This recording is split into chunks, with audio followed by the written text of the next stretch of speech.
name is Michael Piorkowski. I'm a senior here at Malone University. I'm also an RA on campus. Today we're talking about Naruto, specifically Naruto Shippuden. Well, kind of the whole franchise. I started watching anime kind of right when COVID started. And COVID was just a time where I was looking for stuff to do. It was a lonely time, a bored time, and so my brother was always a big anime fan.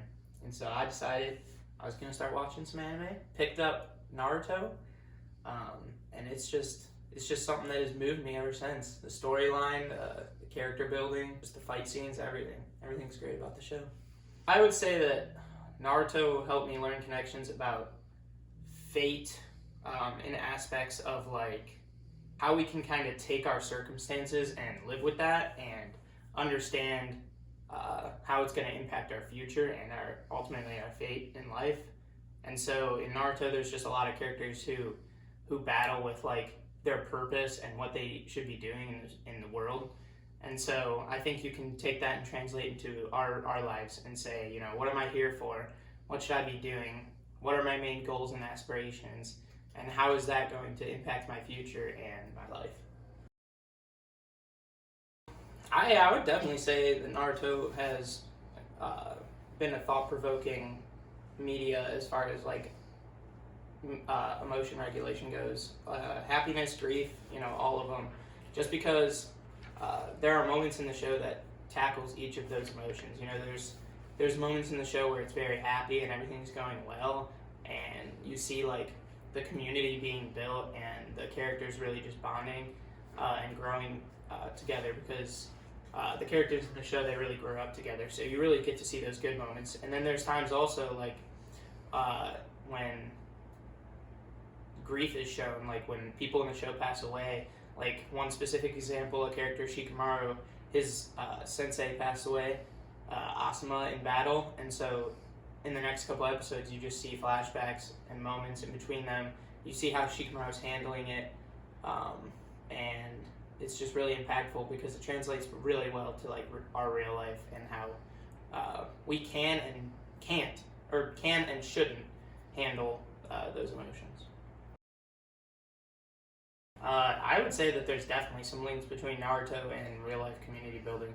The links between Naruto and being an RA are visible because in the show there's many moments where it's like a group setting. For instance, the group of shinobi that the show primarily focuses on is like Naruto and his group, and they have their teachers and senseis who, you know, came before them, and then there's also a group that progresses that's younger than them. So it really just shows like growing up with these people, building that community and building those bonds with those characters with each other, being able to translate that to the next generation and being able to help them build their community.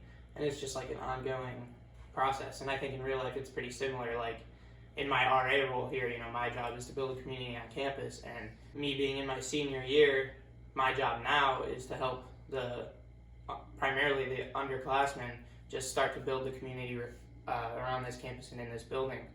And when I was a freshman, that was the job of the RAs before me, and they did a really good job of that. It seems a little silly at times, but I definitely do like think back to the show, how much things in that show you can take and apply to your daily life. I think it just goes back to problems you're facing in your life and how to face adversity, because I think in real life, every day, whether we acknowledge it or not, we're facing adversity, whether it's like big types of adversity, like big hovering problems over your life, or just the smaller stuff.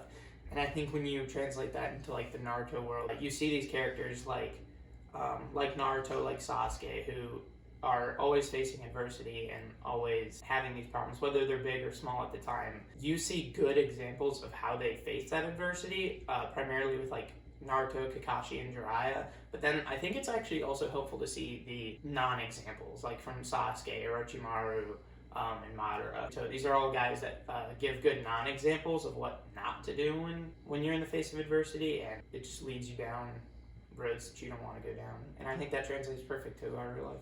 There's many lessons to be learned in the show. I mean, I could go on and on about community building, what true friendship looks like, what true relationships look like, whether that's like with your parents, with your friends, what conflict looks like mentally, physically and how to handle all sorts of different types of conflict. And all sorts of stuff like that. Yeah, I think there's many lessons you can learn in the show. So believe it.